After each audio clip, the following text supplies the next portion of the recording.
Alright, my fellow people, I hope you are having a wonderful day, because today I bring you super exciting news that I came across.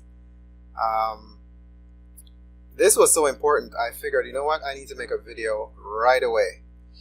Now, for those of you who are familiar with the Chicago Styles Manual, there's also something called the U.S. Government Printing or Publishing Office Style Manual.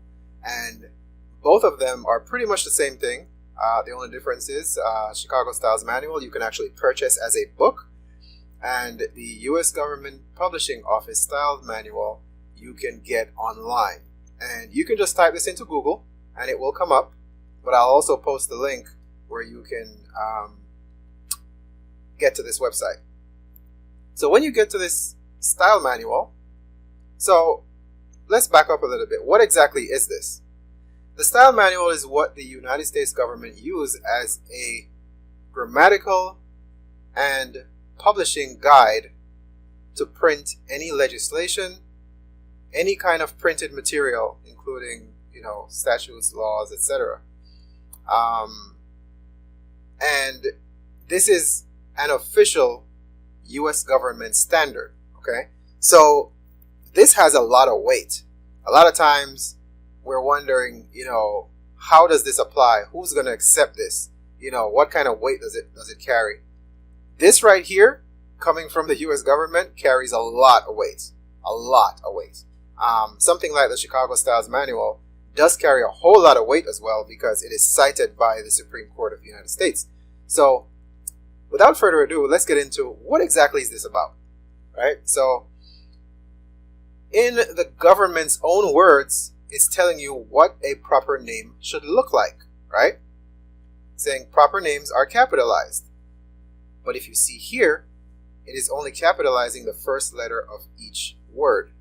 So, for example, Rome, capital R for the name of the country. Brussels, same thing, capital B for the name of the country. Now, here we have John Macadam.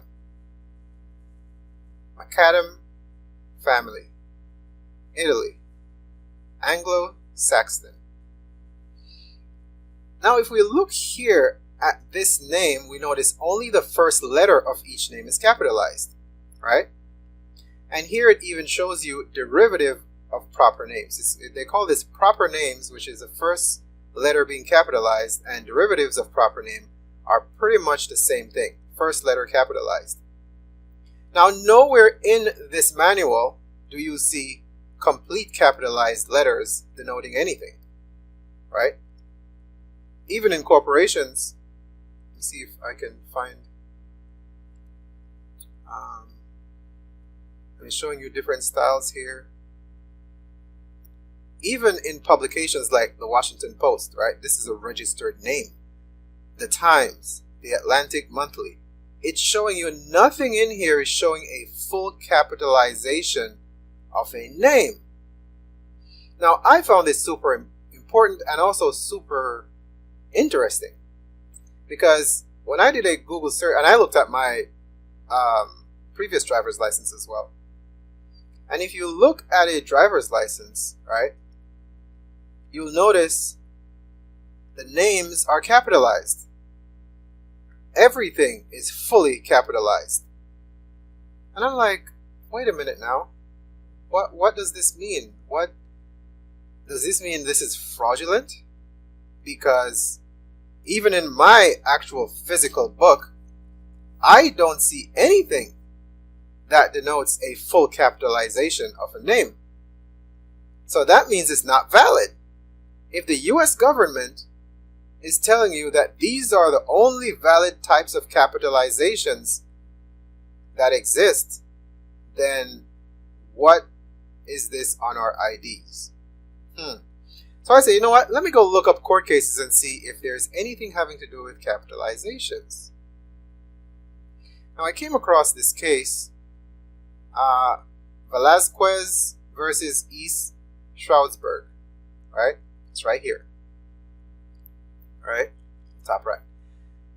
Now here it says, it is well established that words and phrases in a statute must be construed according to rules of grammar and their common and appropriate usage.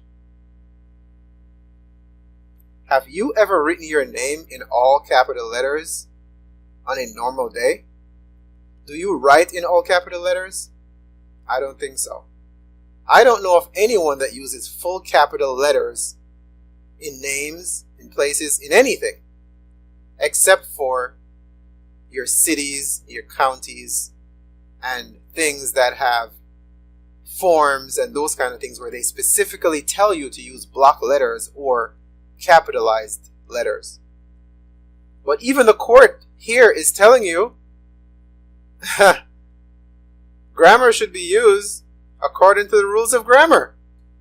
Words and phrases should be used according to the rules of grammar, their common and approved usage. So who approved the use of a full capitalized name? Who approved this? Right? Where the hell did this come from?